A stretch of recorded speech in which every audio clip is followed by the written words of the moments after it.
సాక్షి TV ప్రసారాలను నిలిపివేయడం చట్టరీత్యా నేరం. సాక్షి టీవీ ప్రసారాల కోసం మీ స్థానిక కేబుల్ ఆపరేటర్ను వెంటనే సంప్రదించండి. డిటిహెచ్లో, ఇంటర్నెట్లో కూడా సాక్షి టీవీ ప్రసారాలను వీక్షించవచ్చు. ఖర్గే గారు రేవంత్ రెడ్డి గారి పట్ల అసంతృప్తిగా ఉన్నారని ఒక వార్తనండి, వదంతనండి ప్రచారంలోకి వచ్చింది. ఇప్పుడు దయాకర్ గారు అది కరెక్ట్ కాదని చెప్పారు. వీళ్ళేమో కరెక్ట్, ప్రకాష్ రెడ్డి గారు కరెక్ట్ అయి ఉంటుందని అంటున్నారు. దానికి ఆధారం ఏంటంటే ఆంధ్రజ్యోతి వాళ్ళు ఆయనకి రేవంత్ రెడ్డి గారికి క్లోజ్గా ఉండి వ్యక్తిగా పేరొందినటువంటి ఆయన రాశాడు కాబట్టి నమ్ముతారు జనరల్. మా బోటాళ్ళం అసంతృప్తి, రేవంత్ రెడ్డి గారికి ఈ కొండా సురేఖ ఇష్యూలో అప్రతిష్ట వచ్చింది అని మా బోటాళ్ళం రాస్తేనేమో ఎనాలిసిస్గా ఉంటుంది, వాళ్ళు రాస్తేనేమో రేవంత్ రెడ్డి గారే చెప్పి రాయించారన్నట్టుగా వాళ్ళ ఇష్యూ వస్తుంది. అందువల్ల ఇది కరెక్టా కాదా, నిజంగా అసంతృప్తి ఉందా లేదా అన్నది పాయింట్. సార్ రాధాకృష్ణ గారిని ఎంతవరకు నమ్మాలి సార్? మీరు రాధాకృష్ణ గారు చెప్పేటి అన్ని నిజమైతే ఈ రాధాకృష్ణ నడిపించాలి కదా, అందరినీ అన్ని పార్టీలను ఆయనే కదా. ఏమో మరి అది రేవంత్ రెడ్డి గారిను మంత్రి కాంగ్రెస్ వాళ్ళంతా కోపం, కాంగ్రెస్లో మంత్రులకి ముఖ్యమంత్రి మధ్య కూడా తగాదాక ఆ పెయిడ్ ఆర్టికల్ అని నమస్తే తెలంగాణ రాసింది కదా, మంత్రులంతా ఆగ్రహంగా ఉన్నారని. లేదు సార్, కాంగ్రెస్ లో ఉన్న స్వతంత్రం ఎక్కువ ఉంటది కాబట్టి ఎవరికి వాళ్ళు మాట్లాడారు. రేవంత్ రెడ్డి గారికి ఏమి ఇబ్బంది ఉండదు అనేది మీ అభిప్రాయం? ఉండదు. అది చెప్పండి, నేరుగా చెప్పండి. ఉండదు, ఏమీ ఉండదు. రైట్ దయాకర్ గారు చెప్పండి.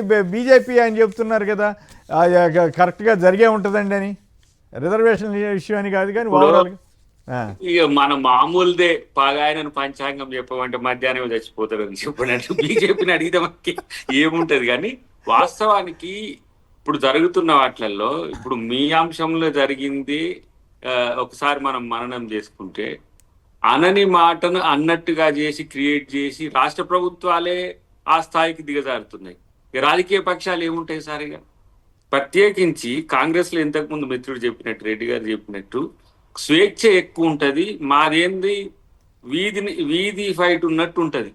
బీఆర్ఎస్ బీజేపీదేమో దుప్పట్ల ఫైట్ ఉన్నట్టు ఉంటది, కనబడదు ఎవరికి, కొట్టుకోవడం ఖాయం. ఎందుకు ఇప్పుడు కవిత ఎందుకు బయటికి వెళ్ళిందో ఇంతవరకు బీఆర్ఎస్ నాయకులు ఎవరు చెప్పలేదు, ఎక్స్పెల్ చేసిండ్రు. అట్లనే వీళ్ళు బీజేపీలో కూడా 3-4 కొట్లాడుకుంటారు. ఇప్పుడు వాళ్ళని అమిత్ షా ఏమంటాడు లేకపోతే మోదీ ఏమంటాడు అనేది ఎక్కడ చర్చ ఉండదు. ఇలా ప్రభుత్వంలో ఉన్నాం కాబట్టి కాంగ్రెస్ పార్టీలో జరుగుతున్న పరిణామాలను దృష్టిలో ఉంచుకొని ఇట్లాంటి కథనాలు క్రియేట్ చేయడం ద్వారా ఈ రాంగ్ నోషన్ ను ప్రజల్లోకి తీసుకుపోవడం వల్ల లబ్ధి పొందాలని ఎత్తుగడ తప్పితే రేవంత్ రెడ్డి గారికి ఉన్న సమస్య లేదు. రేవంత్ రెడ్డి గారు నాకు తెలిసి ఎవరిని కూడా బ్లెస్సింగ్స్ తీసుకోడు. మీరు చూస్తే మొన్న ఖర్గే గారి బ్లెస్సింగ్స్ తీసుకున్న విజువల్స్ అంతా మీరు చూస్తే అంత సాన్నిధ్యం. ఎందుకంటే పక్కన కాన్స్టిట్యున్సీ ఇద్దరిది. ఈయన మనది తెలంగాణ బార్డర్ దాటిన తర్వాత ఉన్నది గుల్బర్గా ఎంపీ కాన్స్టిట్యున్సీ. ఎప్పుడు కూడా గతం నుంచి వారు టీడీపీలో ఉన్నా కూడా ఆయన పెద్దగా ఆయన చూసే వ్యక్తి. తర్వాత ఈయనను కావాలని కోరుకున్న వ్యక్తి కూడా, ముఖ్యమంత్రిగా రేవంత్ రెడ్డి గారు కావాలని కోరుకున్న వ్యక్తి కూడా. కాబట్టి ఇట్లాంటి ఒక స్ప్లిట్ ఓరియంటేషన్ పెంచడానికి చేస్తున్న ప్రయత్నాలు తప్పితే దీంట్లో పెద్దగా ఏముండదు. ఎందుకు చెప్పండి, వాళ్ళలో ఉన్న వైరుధ్యాలు బయటకు రాకుండా ఉండడానికి ఆయన చేస్తున్నాడు. కానీ చాలా స్ట్రాంగెస్ట్ సీఎం నాకు తెలిసి ఉన్న దాంట్లో. చూడటానికి అట్లా కనపట్లేదు కదా స్ట్రాంగెస్ట్ సీఎం అయితే. ఇప్పుడు కాదు మీరు ఆ పాయింట్ అన్నారు కాబట్టి చెబుతున్నా, నాకేం అభ్యంతరం, స్ట్రాంగ్ గా ఉండి బాగా చేస్తే నాకేమి హర్షమే ప్రకటిస్తాను తప్ప నాకేం వ్యతిరేకత లేదు.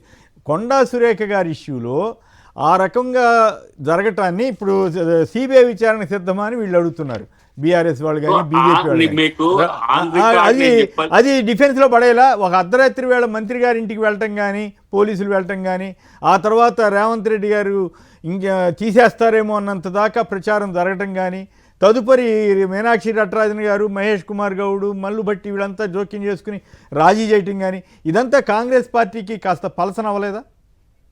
ఆన్ రికార్డ్ మీకు చెప్పడానికి నేను కలిసినప్పుడు చెప్తా కానీ అది పెద్ద జోక్ అయితే తెలుసా మీకు? నాకు వాస్తవాలు తెలిసిన తర్వాత అదేంటి ఆడ జరిగిన సంఘటనలు ఏంటి, బయట జరుగుతున్న ప్రచారాలు ఏంటి అని నేను మొన్న 2-3 కూడా దాంట్లో పేర్లు వచ్చిన వాళ్ళని కూడా నేను పర్సనల్ కలిసినప్పుడు, సీఎం గారి దగ్గర కలిసినప్పుడు కనుక్కుంటే ఇక ఇట్లా కూడా దిగజారే స్థితికి వస్తే ఇంకా ఇంతకంటే ఏం లేదు. అంటే కాదు ఇక్కడ జనానికి క్లారిటీ ఇవ్వగలిగితే బెటర్. మీరు పేర్లు చెప్పారు, పోలీసులు వెళ్ళింది అవాస్తవమా, ఆవిడ నేను కుమార్తె గారు సురేఖ గారి కుమార్తె గారు ముఖ్యమంత్రి గారితో సహా చాలా మంది మీద తీవ్రమైన విమర్శలు చేసింది అవాస్తవమా? సురేఖ గారు అతన్ని సుమంత్ని రక్షించి వేరే మంత్రుల దగ్గరికి తీసుకెళ్ళింది అవాస్తవమా? వీటిలో ఏది అవాస్తవం? ఇదంతా కూడా ఓవరాల్ మళ్ళీ తర్వాత మీనాక్షి నటరాజన్ పంచాయతీ చేసింది అవాస్తవమా? సో వీళ్ళు వెళ్ళి తర్వాత శాలువా కప్పింది అవాస్తవం రేవంత్ రెడ్డి గారికి. ఇవన్నీ చూస్తే సంథింగ్ రాంగ్ అనిపించట్లా? కాదు, సద్దు మణిగిన అంశాన్ని మీద కామెంట్ చేయడం అనేది భావ్యం కాదు, కానీ ఆ జరిగిన అంశంలో అసలు రియల్ పార్ట్ కనుక చూస్తే వీళ్ళు కాంగ్రెస్ ప్రభుత్వం మీద రేవంత్ రెడ్డి గారి మీద ఏ విధంగా బురద జల్లడానికి ప్రణాళిక చేసుకుంటూ అది గుర్తొచ్చి నవ్వు వస్తుంది నాకు. అట్లా అసలు జరిగింది అక్కడ నేను అంటే పేర్లు కూడా చెప్పగలను, కానీ ఆ విషయాల్లో జరిగిన వాటిని ఎందుకు ఇట్లా ఫ్లేర్ అప్ చేసిందంటే ఇగో ఇప్పుడు మీరు ఖర్గే గారు రేవంత్ రెడ్డి గారి మీద స్టేట్మెంట్ అని, లేకపోతే ఇంకెక్కడి నుంచి వచ్చే డొమైన్ల నుంచి ఇచ్చే ఇన్పుట్స్ అన్నిటిని కూడా వాటిని కూడా రేపు పట్టుకుంటాం. ఎవరెవరు ఏ దేశాల నుంచి, దుబాయ్ నుంచా లేకపోతే ఎక్కడి నుంచి వస్తున్నాయి అనేది కూడా అవన్నీ చూస్తాం. ఇన్పుట్ ఇక్కడి నుంచే పోతుంది. మరి ఖర్గే గారు ఖండించి ఉండాల్సింది కదా, ఏఐసిసి కానీ ఖర్గే గారు కానీ ఖండించి ఉంటే ఈ గొడవే లేదు కదా. అది తప్పుడు లేనప్పుడు సార్ నేను అందుకని ఇంతకుముందు మీరు ట్రేస్ చేసి వదిలేసిన, కానీ ఇప్పుడు పలాని మల్లన్న కోదారిలో ఉన్నప్పుడు ఒక పిల్లగాన్ని చెంపదెబ్బ కొట్టిండని ఒక ఆయన వార్త రాస్తాడు. చెంప అది పెద్దగా వస్తుంది అనుకుందాం, ఒక దాంట్లో పెద్దగా వస్తుంది. ఇప్పుడు మల్లన్న సమాధానం చెప్పాలి నా దానికి? చెప్పాలిగా. మరి అబ్బాయి నేను ఎక్కడ కొట్టాను ఆధారాలు చూపించమని అడగాలిగా. వాడు ఏం చేస్తాడు, నిన్ను ట్రాప్ లో గుంజడానికి చేస్తున్నాడు. అట్లా అంటారా? రైట్, ట్రాప్ లో గుంజడానికి. మల్లన్న గారు ఏమంటారు విందాం. మల్లన్న గారు చెప్పండి, మీరు అట్లా వదంతులు సృష్టించడం కరెక్టేనా అన్నది దయాకర్ గారి వాదన. నిజంగానే గవర్నమెంట్లో ఇబ్బంది ఏమి లేదా? కాంగ్రెస్లో అసంతృప్తి ఏమి లేనట్లేనా? గన్ను పెట్టిండనే ఆరోపణ మీదనే సుమంత్ గారిని అరెస్ట్ చేయడానికి డైరెక్ట్ గా వాళ్ళ ఇంటికే పోయి అడ్డుకునే ప్రయత్నం చేసి మంత్రి గారు కార్లో కూర్చోబెట్టుకొని పోయి దీని మీద పెద్ద రాద్ధాంతం జరిగాయి. ఇది ఏది కాదని లేని వాస్తవాలు కదా. ఏదో ఉదంతాలంటే అది వేరు విషయం. వాస్తవాలు జరిగినాయి. వారి కూతురు, మంత్రి గారి కూతురు మాట్లాడారు. కొండ సురేఖ్ గారు రాజీ కోసం మామూలుగా మీనాక్షి నటరాజన్ గారు పిలిస్తే పోయారు. ఇవన్నీ బహిరంగంగా జరిగినాయి. 2-3 రోజులు రాద్ధాంతం జరిగింది. పార్టీ ఇమేజ్ దెబ్బతినొద్దనే ఉద్దేశంతో మళ్ళీ అధిష్టానం చొరవ తీసుకుంటే ఆ తర్వాత ఏదో సద్దుమణిగా ప్రయత్నం చేసి సెటిల్మెంట్ చేసిదు అని చెప్పేసి అని అంటున్నారు. సరే, వాళ్ళకి అంతర్గత విషయాలు ఏవైనా ఈ రోజు ఏ శాఖ మీద కూడా ముఖ్యమంత్రి గారికి పూర్తిగా పట్టు సాధించే పరిస్థితి లేదు. సివిల్ సప్లై శాఖలో జరిగిన అవినీతి గురించి మాట్లాడే పరిస్థితి లేదు. ఈ రోజు మద్యం కుంభకోణం, ఆలోగ్రామ్స్ గురించి ఎక్సైజ్ శాఖలో జరుగుతున్నది భాగవతం చూస్తూనే ఉన్నాం. ఆర్టీఐలో మామూలుగా అన్ని అప్లికేషన్లు పెడుతున్నారు జూపల్ కృష్ణారావు గారు అని చెప్పేసి బహిరంగంగా మాట్లాడుతున్నారు. మాకే సమాచారం ఇవ్వకపోతే సామాన్యుడికి అప్పగిస్తారని అంటున్నారు. కాబట్టి ఎక్కడికక్కడ ప్రతి శాఖలో జరుగుతున్న అవినీతి భాగవతాల మీద ముఖ్యమంత్రిగా వారు ఆయామాయిష్ చేద్దామన్నా కానీ చేసే పరిస్థితి లేదు. రేవంత్ రెడ్డి గారు ఏదో కరెక్షన్ చేస్తున్నామని చెప్పేసి మేమేం అనట్లేదు, కానీ జరుగుతున్న దాన్ని అరికట్టే విషయంలో కూడా వాళ్ళు విఫలమైతా ఉన్నారు. ఈ రోజు జరుగుతూ ఉంది. అది ప్రజల మీరేమో రేవంత్ రెడ్డి గారు కలెక్ట్ చేస్తున్నారని అనట్లేదన్నారు. బాగానే ఉంది, సంతోషం అంతవరకు.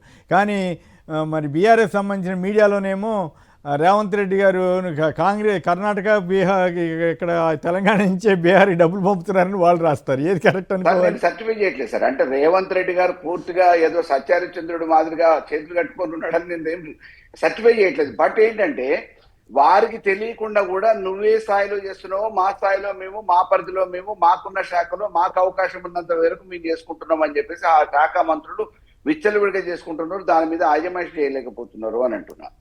ఈ రోజు మామూలుగా వాళ్లకున్న శాఖ నుంచి బదలాయించి R&B గొప్ప చెప్పారు అనేది కదా పంచాయతీ. కొండ సురేఖ్ గారికి పంచాయతీ ఏడమోలేని దేవాదాయ శాఖకు సంబంధించిన భూముల టెండర్ల విషయాలలో మాకు రావాల్సినవి వేరే R&Bకి కానీ ఇతరత్ర కానీ రాఘవ కన్స్ట్రక్షన్స్ కానీ ఒప్పచెప్పడం ఏంది అంటే మేము నామమాత్రంగా ఉన్నామా అనే దగ్గర నుంచే కదా మొదలైంది గొడవ. కాబట్టి కారణాలు ఏవైనా వసూలు కార్యక్రమం ఈ రోజు ఆ పరంపర కొనసాగుతూ ఉంది. వసూల పర్వం కొనసాగుతూ ఉంది. ఇది బహిరంగంగా చర్చ జరుగుతూ ఉంది. కింది స్థాయి నుంచి మీది స్థాయి వరకు ఏ స్థాయిలో ఉన్న నాయకులు ఆ స్థాయిలో ఈ రోజు విచ్చలవిడిగా కరప్షన్ కి ఎగబడ్డరు. ఎక్కడ చూసినా కానీ ఆ శాఖల మీద ముఖ్యమంత్రి గారు వారి దగ్గర ఉన్న శాఖతో పాటు ఇతర శాఖల మీద కూడా ఆజమాయిషీ చేసే పరిస్థితి లేదు. రైట్. ఒక్కొక్కసారి మామూలుగా వారు ఏదో ఓకే, ఆ పాయింట్ సరే అనుకోండి.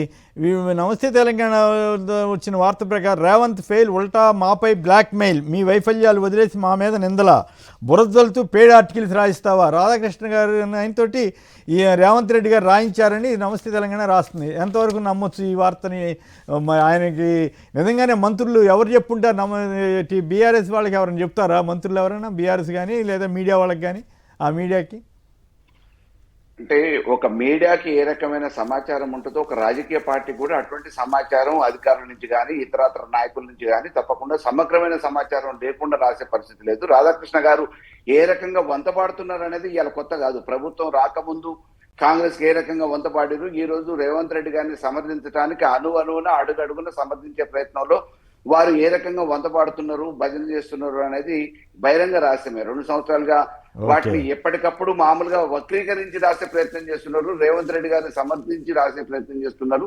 దాని వెనక కారణాలు ఏంటి అనేది అందరికి జగమెరిగిన సత్యం. కాబట్టి ఈ రోజు మీడియా మేనేజ్మెంట్ తోనే, సోషల్ మీడియా మేనేజ్మెంట్ తోని బెదిరించి అదిరించి జర్నలిస్టులలో మామూలుగా ఏ రకంగా మాట్లాడారు, వారికి వ్యతిరేకంగా వార్తలు రాసిన వాళ్ళని కాళ్ళు ఎదుర్కొడతా, అది ఎదుర్కొడతా, ఇది ఎదుర్కొడతా అని చెప్పి ఒక ముఖ్యమంత్రి హోదాలో రేవంత్ రెడ్డి గారు మాట్లాడారు. కాబట్టి ఈ రోజు ఎంతసేపు వాళ్ళు చేసిన తప్పుల్ని బహిరంగంగా చెప్పే పరిస్థితి మీడియా కూడా లేదు. వాళ్ళను కూడా వక్రీకరించి రాయమని సామ భేద దాన దండోపాయాలు ఉపయోగించి వాళ్ళకు అనువుగా ఉన్న వాళ్ళతోని వాళ్ళకు అనువుగా రాపించుకుంటారు. వ్యతిరేకంగా రాసేటోళ్ళను కూడా గట్టిగా. సాక్షి టీవీ ప్రసారాలను నిలిపివేయడం చట్టరీత్యా నేరం. సాక్షి టీవీ ప్రసారాల కోసం మీ స్థానిక కేబుల్ ఆపరేటర్ను వెంటనే సంప్రదించండి. డిటిహెచ్లో ఇంటర్నెట్లో కూడా సాక్షి టీవీ ప్రసారాలను వీక్షించవచ్చు.